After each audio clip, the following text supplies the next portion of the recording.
नमस्कार, सांकेतिक भाषा के इस विशेष बुलेटिन में आप सभी का स्वागत है। मैं हूं ऋतु वर्मा, मेरे साथ है मेरे सहयोगी शरद मुद्गल। खबरों की शुरुआत करें उससे पहले नजर डालेंगे हेडलाइंस पर। दिल्ली विधानसभा चुनाव के लिए दोपहर 3 बजे तक 46% से अधिक मतदान। राष्ट्रपति द्रौपदी मुर्मू, उपराष्ट्रपति, सीजेआई, उपराज्यपाल समेत तमाम दिग्गजों ने डाला वोट। आप, बीजेपी और कांग्रेस के बीच है त्रिकोणीय मुकाबला।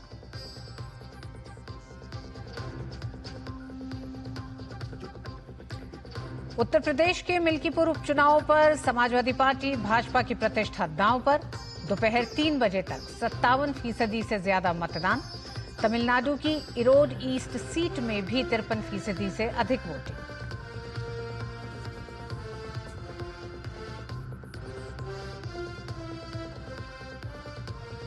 प्रधानमंत्री नरेंद्र मोदी ने महाकुंभ में लगाई आस्था की डुबकी। विधि विधान से त्रिवेणी पर मां गंगा का किया पूजन। अब तक 38 करोड़ से ज्यादा श्रद्धालुओं ने किया स्नान।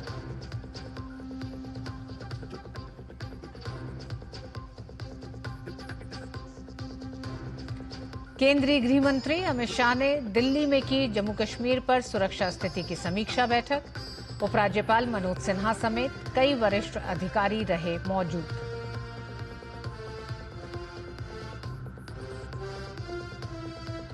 और अरब देशों के साथ भारत के संबंधों को मजबूती देने के तहत नई दिल्ली में भारत अरब विश्वविद्यालयों के अध्यक्षों का सम्मेलन का आयोजन।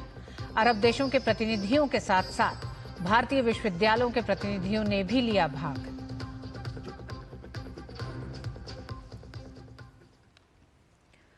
दिल्ली विधानसभा चुनाव के लिए शांतिपूर्वक मतदान जारी है। दिल्ली की सभी 70 सीटों पर मतदाता अपने मताधिकार का प्रयोग कर रहे हैं। चुनाव आयोग के मुताबिक दोपहर 3 बजे तक दिल्ली में 46% से अधिक मतदान दर्ज किया गया। सबसे अधिक मतदान उत्तर पूर्वी जिले में 52% से ज्यादा दर्ज किया गया है, जबकि मुस्तफाबाद विधानसभा क्षेत्र में सबसे ज्यादा 56% से ज्यादा मतदान दर्ज हुआ। दिल्ली के करीब 1 करोड़ 56 लाख मतदाताओं ने 699 उम्मीदवारों के भाग्य का फैसला कर रहे हैं। मतदान सुबह 7 बजे शुरू हुआ, जो शाम 6 बजे समाप्त होगा। जहां एक तरफ आम आदमी पार्टी अपनी योजनाओं के दम पर लगातार तीसरे कार्यकाल के लिए सत्ता में आने की कोशिश में है, जबकि भाजपा 25 से अधिक वर्षों के बाद राजधानी में वापसी के लिए जोर लगा रही है। वहीं दिल्ली में 2013 तक 15 वर्ष शासन करने वाली कांग्रेस पिछले 2 चुनाव में एक भी सीट जीतने में विफल रहने के बाद वापसी करने का प्रयास कर रही है। दिल्ली विधानसभा चुनाव के लिए राष्ट्रपति द्रौपदी मुर्मू ने लोकतंत्र के महापर्व में हिस्सा लेते हुए मतदान किया। राष्ट्रपति द्रौपदी मुर्मू ने नई दिल्ली के डॉक्टर राजेंद्र प्रसाद केंद्रीय विद्यालय में मतदान किया। सुबह से राजधानी के कई पोलिंग बूथ पर लंबी लाइनें देखने को मिल रही हैं। दिल्ली विधानसभा चुनाव के लिए उपराष्ट्रपति जगदीप धनखड़ ने अपने मताधिकार का प्रयोग किया। उपराष्ट्रपति ने अपनी पत्नी सुदेश धनखड़ के साथ कतार में लगकर लोकतंत्र के इस महापर्व में भाग लिया। उपराष्ट्रपति जगदीप धनखड़ ने सभी मतदाताओं से अपने मताधिकार का प्रयोग करने का आह्वान किया। भाजपा सांसद मनोज तिवारी ने यमुना विहार में अपना मतदान किया। उन्होंने कहा कि दिल्ली की जनता स्वच्छ पानी और स्वच्छ पर्यावरण के लिए वोट कर रही है। सजाने के लिए घर से बाहर आइए, जल्दी बूथ पर पहुंचिए और अपने मत का दान करिए। दिल्ली को बचाने के लिए, दिल्ली के कल्याण के लिए आप अपना मत जरूर दीजिए, ये हमारी प्रार्थना है। साफ पानी मिले, साफ हवा मिले, साफ यमुना मिले, बुजुर्गों को पेंशन मिले, इसके लिए अब तो 27 साल दूसरों को देख लिया। इस बार लोग भाजपा को टेस्ट करने के लिए दिल्ली सरकार में ला रहे हैं। दिल्ली विधानसभा चुनाव में मतदाता बढ़ चढ़कर अपने मताधिकार का प्रयोग कर रहे हैं। केंद्रीय मंत्री मनोहर लाल खट्टर ने कहा कि जनता विकास के लिए वोट करने बाहर निकल रही है। बहुत उत्साहजनक तरीके से इस समय आज मतदान चल रहा है, लंबी लाइनें लगी हुई हैं और हमेशा हमको ध्यान होना चाहिए जब उत्साह आता है तो वहां पर जो विपक्ष है प्रदेश सरकार का यानी भारतीय जनता पार्टी उसकी फेवर में मतदान होता जो हमको दिख रहा है। और मैं चूंकि लगातार लगभग 10-11 दिन मेरा घूमना भ्रमण हुआ है, दर्जनों सीटों पर मेरा जाना भी हुआ है, जितना लोगों में एक उत्साह है वो जो पिछले 10 साल के केजरीवाल के जितने भी कारनामे थे उनसे लोग सचेत हो गए हैं। दिल्ली विधानसभा चुनाव में एनडीएमसी कम्युनिटी सेंटर के मतदान केंद्र में पहली बार 14 दृष्टिबाधित युवाओं ने मतदान में भाग लिया। सभी बच्चों ने ब्रेल लिपि के माध्यम से मशीन पर वोट के लिए बटन दबाया। डीडी न्यूज के संवाददाता अमरेंद्र गुप्ता ने इस संदर्भ में नई दिल्ली जिला निर्वाचन अधिकारी सनी सिंह से खास बातचीत की। ये वो 14 दृष्टिबाधित बच्चे हैं जिनको लोकतंत्र के महापर्व में पहली बार शामिल होने का मौका मिला है और ये सभी बच्चे जो हैं अभी अपने मताधिकार का प्रयोग करके आए हैं। और देखिए इनको बाकायदा सर्टिफिकेट दिया गया और सभी की उंगलियों में ये लाल स्याही है जो लोकतंत्र की निशानी है मजबूत करने के लिए, और बाकायदा जो चुनाव आयोग ने इनके हाथ में कब दिया है जिसमें मैसेज है वोट में शामिल होने का और प्रॉपर एक सर्टिफिकेट है। इस तरह की पहल खास ही ऐतिहासिक कही जा सकती है और इस सब के पीछे जो प्रणेता है वो हमारे साथ है। हमारे साथ नई दिल्ली के जिला निर्वाचन अधिकारी सनी जी हैं। सनी जी, पहले तो आपको बहुत बहुत बधाई कि आपने वास्तव में एक बड़ा इनिशिएटिव किया है। इन बच्चों को जब पहली बार आपने शामिल कराने का एक आइडिया कॉन्सेप्ट था, तो अब जब ये बच्चे लोकतंत्र के महापर्व में शामिल हो गए तो किस तरह का फील है आपका, किस तरह का मैसेज है? नहीं, मैं हमारे ईसीआई के तरफ से बेसिकली इन सभी लोगों को कॉन्ग्रेचुलेट भी करता हूं। और ये जो पहल है ईसीआई जो इलेक्शन कमीशन ऑफ इंडिया है उसका एक खास जोर रहता है चुनाव को इंक्लूसिव बनाने के, और उसी का एक ये छोटा सा पहल है। और इसके अलावा हम आगे आने वाले समय भी हम कोशिश करेंगे कि जो भी हमारे दिव्यांगजन वोटर्स हैं उनके लिए और क्या क्या सुविधाएं मुहैया करा सकते हैं पोलिंग स्टेशन पे, ताकि हम उनको एनकरेज करेंगे वोट करने। सर, यहाँ की बात करें, जो ये दृष्टिबाधित बच्चे हैं बाकायदा इनको अनुभव के माध्यम से जो आपका टैक्टाइल के माध्यम से इनको इंट्रोड्यूस किया गया है और वो ये जाके अपने मताधिकार का प्रयोग करके आए, थोड़ा सा इसके बारे में बताएं। देखिए, बेसिकली आप जैसा बताइए कि फर्स्ट टाइम ये वोट देने आ रहे हैं तो इनको अच्छा फीलिंग आना चाहिए, इनकी एक्सपीरियंस बेहतर होनी चाहिए। अगर पहली बार कोई काम करने आता है और उसका एक्सपीरियंस अच्छा होता है तो बार बार आने के लिए प्रेरित होता है। तो उसी चीज़ को ध्यान में रखते हुए इनको एक ये डेमोक्रेसी की फील दिलाने के लिए अलग अलग थीम की टेक्टाइल फॉर्म में यहाँ पे लगाया गया है ताकि उसको ये फील कर सकें और इनको अच्छा अनुभव हो। तो ये थे नई दिल्ली के जिला निर्वाचन अधिकारी सनी सिंह जी, जिनका साफ तौर पर कहना है कि इस तरह से निर्वाचन आयोग ने जो एक एक्सपेरिमेंट कहें या यूं कहें मोटिवेशन के तौर पे इस तरह की जो लोगों को पहली बार लोकतंत्र के महापर्व में शामिल होने का मौका दिया, एक खासा अहम है। कैमरामैन नवीन कुमार के साथ अमरेंद्र गुप्ता, डीडी न्यूज, दिल्ली। चुनाव आयोग का बड़ा प्रयास कि कोई भी मतदाता अपने इस अधिकार से वंचित ना रहे। बात अयोध्या की मलकीपुर सीट का। मलकीपुर सीट के लिए मतदान सुबह से जारी है। मलकीपुर विधानसभा क्षेत्र के 414 बूथों पर सुबह 7 बजे से मतदान जारी है। दोपहर 3 बजे तक 57% से ज्यादा मतदान हुआ है। 2024 में हुए लोकसभा चुनाव में मलकीपुर विधानसभा के विधायक अवधेश प्रसाद के सांसद चुने जाने के बाद ये सीट खाली हुई थी, जिस पर आज चुनाव हो रहा है। मलकीपुर सीट पर बीजेपी का सीधा मुकाबला समाजवादी पार्टी से है। दोनों ही दल इस चुनाव को जीतने के लिए पूरी ताकत लगा रहे हैं।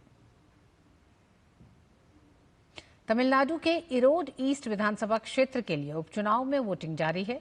दोपहर 3 बजे तक 53% से ज्यादा मतदान हुआ। 44 निर्दलीय उम्मीदवारों सहित कुल 46 उम्मीदवार मैदान में हैं। डीएमके ने पूर्व विधायक वीसी चंद्र कुमार को मैदान में उतारा है, जबकि एमके सीतालक्ष्मी एनटीके की तरफ से है। मुख्य विपक्षी दल एआईएडीएमके और भाजपा ने उपचुनाव का बहिष्कार किया है। वे चुनाव नहीं लड़ रहे हैं। कांग्रेस विधायक ईवीकेएस इलांगोवन की मृत्यु हो जाने के कारण इस सीट पर उपचुनाव कराया जा रहा है। और अब नजर डालते हैं महाकुंभ की खबरों पर।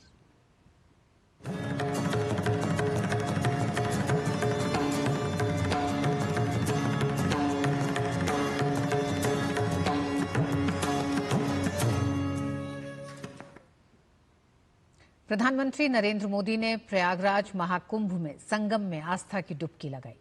वे पहले अरैल घाट पहुंचे, उसके बाद जेटी से संगमनोस पहुंचकर स्नान किया। प्रधानमंत्री ने संगम को जलांजलि अर्पित की और ध्यान किया।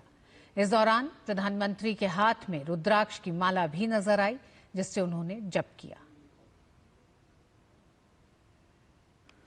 प्रयागराज में चल रहे भव्य महाकुंभ में प्रसिद्ध बैडमिंटन प्लेयर साइना नेहवाल पहुंची। महाकुंभ की व्यवस्था को देखकर वे काफी उत्साहित नजर आईं। उन्होंने महाकुंभ की व्यवस्था को लेकर जमकर तारीफ की। उन्होंने कहा कि यूपी सरकार ने श्रद्धालुओं के लिए जो टेंट बनाए हैं वे काफी सुविधाजनक हैं। देश विदेश से आए हुए लोग महाकुंभ का आनंद ले रहे हैं।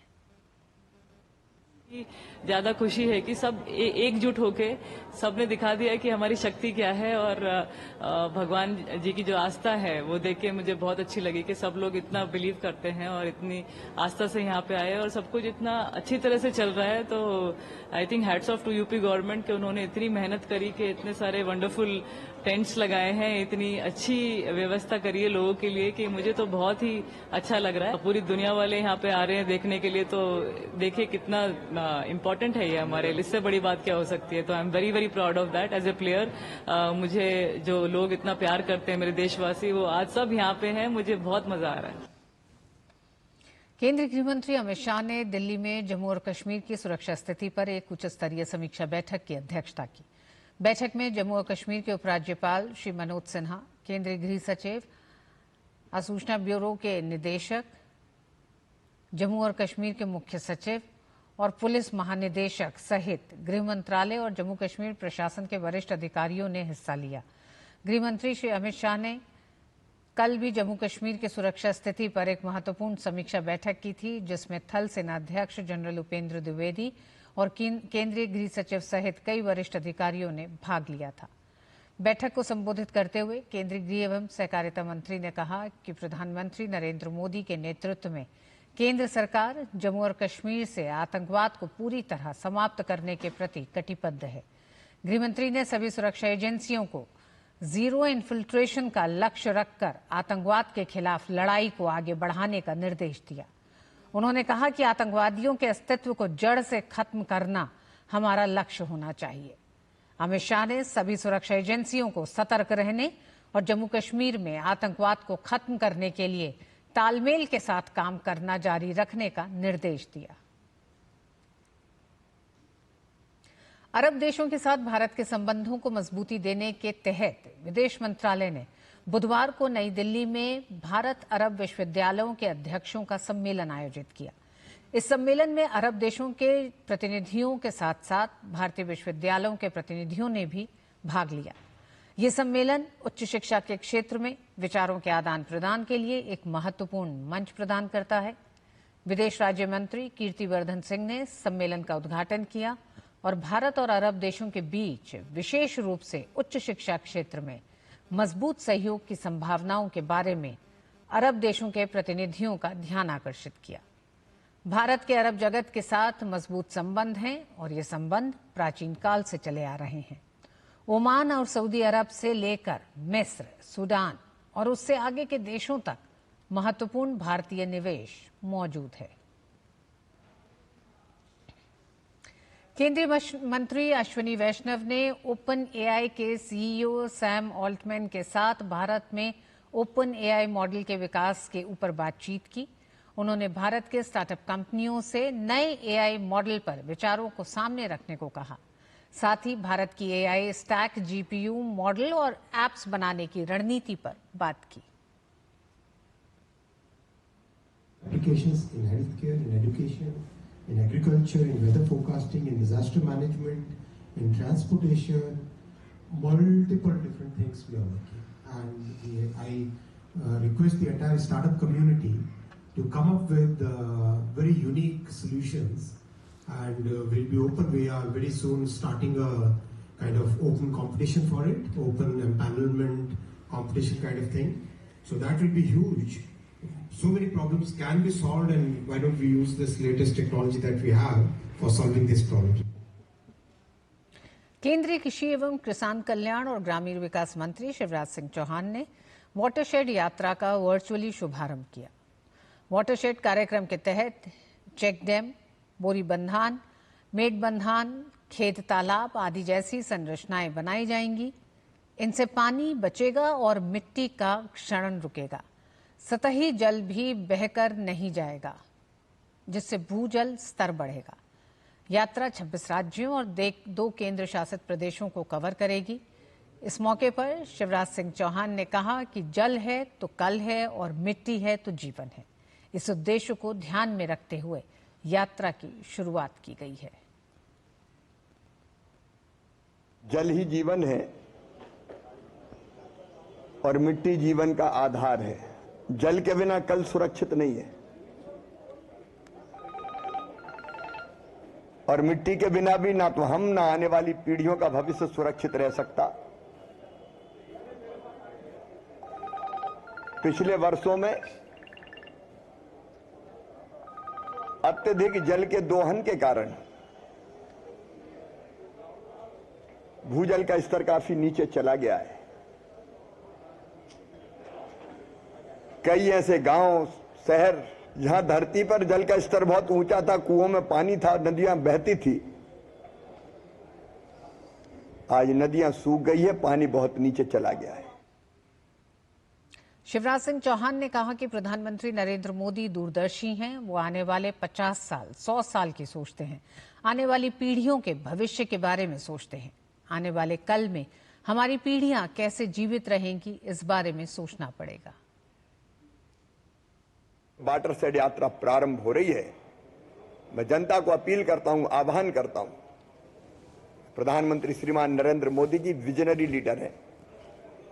वो केवल आज की नहीं सोचते, केवल कल की भी नहीं सोचते, आने वाले 25 साल बाद, 50 साल बाद व्यवस्था कैसे ठीक बनी रहे इसका सोचते हैं। आने वाली पीढ़ियों के भविष्य के बारे में सोचते हैं। इसलिए आइए हम सब इस वाटरशेड यात्रा को अपना कार्यक्रम बना लें। जनता इस कार्यक्रम से जुड़ जाए और अलग अलग जल संरचनाएं बनाने का अभियान चले। कांग्रेस नेता राहुल गांधी पटना के दौरे पर हैं। 1 महीने के अंदर नेता प्रतिपक्ष का यह दूसरा बिहार दौरा है। इस दौरान राहुल गांधी ने कांग्रेस विधायक शकील अहमद खान से उनके घर पर मुलाकात की। राहुल गांधी ने हाल ही में शकील अहमद खान के बेटे की हुई मौत पर शोक संवेदना जताई।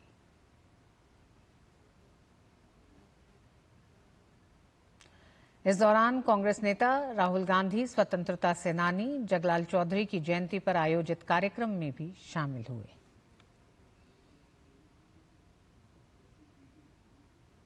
विदेश मंत्री एस जयशंकर ने दिल्ली में संयुक्त राष्ट्र महासभा के 69वें सत्र के अध्यक्ष फिलिमोन यांग से मुलाकात की। संयुक्त राष्ट्र महासभा के अध्यक्ष 4 दिवसीय भारत यात्रा पर हैं। इस दौरान दोनों नेताओं ने संयुक्त राष्ट्र के एजेंडे से जुड़े कई अहम मुद्दों पर चर्चा की। चर्चा में विशेष रूप से बहुपक्षीय संस्थाओं में सुधार की आवश्यकता पर जोर दिया गया। बैठक में क्षेत्रीय, वैश्विक और विकास से संबंधी मुद्दों पर भी चर्चा हुई। विदेश मंत्री एस जयशंकर ने संयुक्त राष्ट्र में फिलिमोन यांग के नेतृत्व और दिशा निर्देश की भी सराहना की। ये मुलाकात वैश्विक मंचों पर और संयुक्त राष्ट्र में सुधारों के प्रति भारत की प्रतिबद्धता को दर्शाती है। इसका उद्देश्य बहुपक्षीय सहयोग को मजबूत करना और वैश्विक निर्णय प्रक्रिया को समावेशी और प्रभावी बनाना है। नेपाल सरकार ने नेपाल विद्युत प्राधिकरण को भारत की आईएल और FS energy development company limited की हिस्सेदारी खरीदने की अनुमति दे दी है। इस अनुमति के बाद नेपाल विद्युत प्राधिकरण का आईएल और एफएस एनर्जी डेवलपमेंट कंपनी के प्रमोटर शेयरों की 29,73,163 इकाइयां खरीदने का रास्ता साफ हो गया है। नेपाल सरकार के प्रवक्ता और संचार एवं सूचना प्रौद्योगिकी मंत्री पृथ्वी सुब्बा गुरुङ ने इस बात की जानकारी दी। नेपाल भारत सीमा रेखा से भारत के मुजफ्फरपुर तक ट्रांसमिशन लाइन के विकास के लिए आईएल और एफएस एनर्जी डेवलपमेंट कंपनी को स्थापित किया गया है। कैबिनेट बैठक में प्रमोटर शेयरों को खरीदने की अनुमति देने का निर्णय लिया गया। स्कूली बच्चों को खेलों से जोड़ने की पहल जूनियर ओलंपिक का समापन हो गया। जवाहरलाल नेहरू स्टेडियम में आयोजित जूनियर ओलंपिक के 8वें संस्करण में दिल्ली और एनसीआर के विभिन्न स्कूलों से करीब 6000 से भी अधिक छात्रों ने अपने खेल कौशल का प्रदर्शन किया। इस 6 दिवसीय आयोजन में एथलेटिक्स, बास्केटबॉल, फुटबॉल, रस्साकशी और टग ऑफ वॉर जैसे खेलों में छात्रों ने हिस्सा लिया। तमाम खेल स्पर्धाओं में गुरुकुल द स्कूल ने बाजी मारते हुए पहला स्थान हासिल किया। वहीं मॉडर्न कॉन्वेंट स्कूल दूसरे स्थान पर रहा, जबकि सफायर इंटरनेशनल स्कूल ने तीसरा स्थान हासिल किया। शानदार प्रदर्शन करने वाले सारन को टूर्नामेंट का गोल्डन बॉय चुना गया। जूनियर ओलंपिक पहल का उद्देश्य खेलो इंडिया और फिट इंडिया मुहिम को आगे बढ़ाते हुए स्कूली छात्रों को खेलों से जोड़ना और मोबाइल और डिजिटल दुनिया से बाहर निकालकर फिजिकल एक्टिविटी को बढ़ावा देना है। और इस विशेष बुलेटिन में आज बस इतना ही। मुझे और शरद मुद्गल को दीजिए अनुमति। नमस्कार।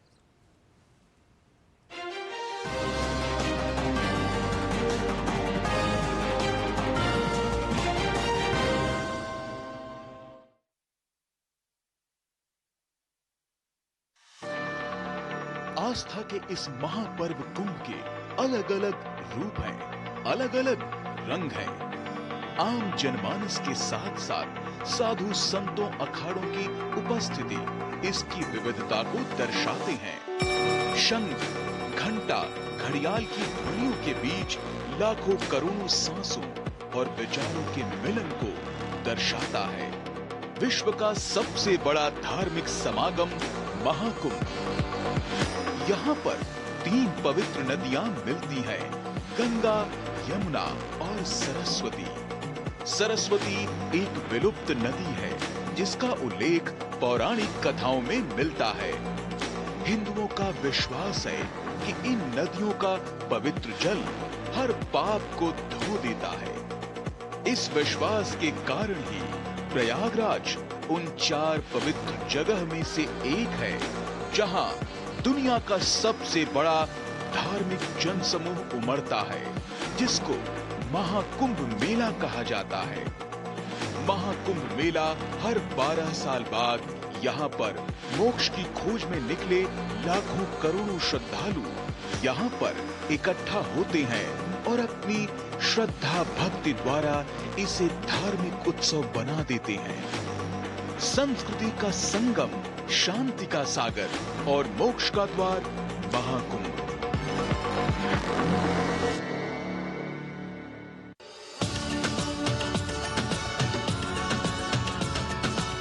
प्रयागराज को संगम नगरी, कुंभ नगरी और तीर्थराज भी कहा गया है।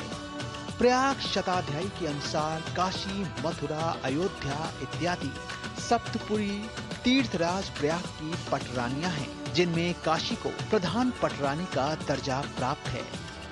गोमुख से प्रयागराज तक कहीं भी कोई भी नदी गंगा से मिली है, उस स्थान को प्रयाग कहा गया है, जैसे देव प्रयाग, कर्णप्रयाग, रुद्रप्रयाग आदि। केवल उस स्थान पर जहां गंगा, यमुना और सरस्वती का संगम है, उसे प्रयागराज कहा गया।